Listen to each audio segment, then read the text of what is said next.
ચાર પોલીસે પાંડેસરામાંથી 6 કિલો ગાંજા સાથે 3 આરોપીને પકડી પાડ્યા. સુરતના પાંડેસરા વિસ્તારમાં ઝોન 4 પોલીસે પાંડેસરામાંથી 6 કિલો ગાંજા સાથે 3 આરોપીને પકડી પાડ્યા છે. દક્ષેશ્વર મંદિર પાસે આરોપીઓ ઓટો રિક્ષામાં ગાંજાની હેરાફેરી કરતા હતા. ઝોન 4 પોલીસે બાતમીના આધારે આરોપીને પકડ્યા છે. પાંડેસરા પોલીસે ગુનો નોંધીને કાર્યવાહી હાથ ધરી છે.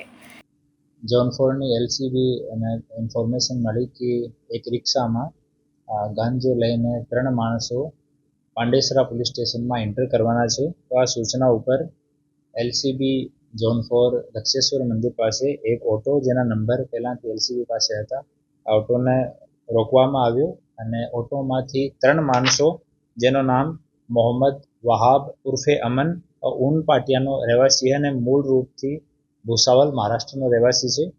બીજો રાકીબ સનોબ શેખુદ્દીન શેખ પણ ઊન પાટિયાનો રહેવાસી છે અને મૂળ રૂપથી વર્ધમાન પશ્ચિમ બંગાળનો રહેવાસી છે. ઓર અકબર ઉર્ફે બલ્લુ પણ ઊન પાટિયામાં રહે છે. આમાંથી મોહમ્મદ વહાબ ઉર્ફે અમન ઓટોનો ડ્રાઈવર છે અને ઓટોનો પોતાનો નથી, બીજા માણસનો ઓટો ડેલી ભાડા ઉપર ચલાવે છે. અને રાકીબ સૈફુદ્દીન શેખ મેન માણસ છે જો ગાંજાની હેરાફેરી તસ્કરીમાં ઇન્વોલ્વ છે.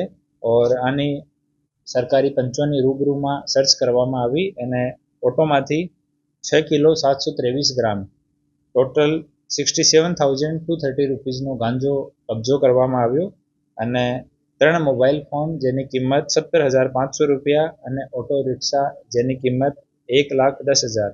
તો હવે ટોટલ જો મુદ્દામાલ હૈ वो કબજો કરવામાં આવ્યો અને 3 આરોપીને અટક કરવામાં આવ્યા છે અને ક્યાંથી લઈને આવ્યા અને ક્યાં જવાના હતા લઈને આ બાબતમાં પૂછતાછ ચાલુ છે અને no drugs in Surat city અભિયાન મુજબ આ કાર્યવાહી કરવામાં આવી છે. આ 3 આરોપીઓનો કોઈ ગુનાહિત ઇતિહાસ હજુ સુધી નથી અને બીજી પૂછતાછ ચાલુ છે. આપણે આઈસીજીએસમાં અને ઈ ગુજકોપમાં સર્ચ કરવામાં આવ્યો છે, આમાં કોઈ ગુનાહિત ઇતિહાસ જાણવા મળે નથી.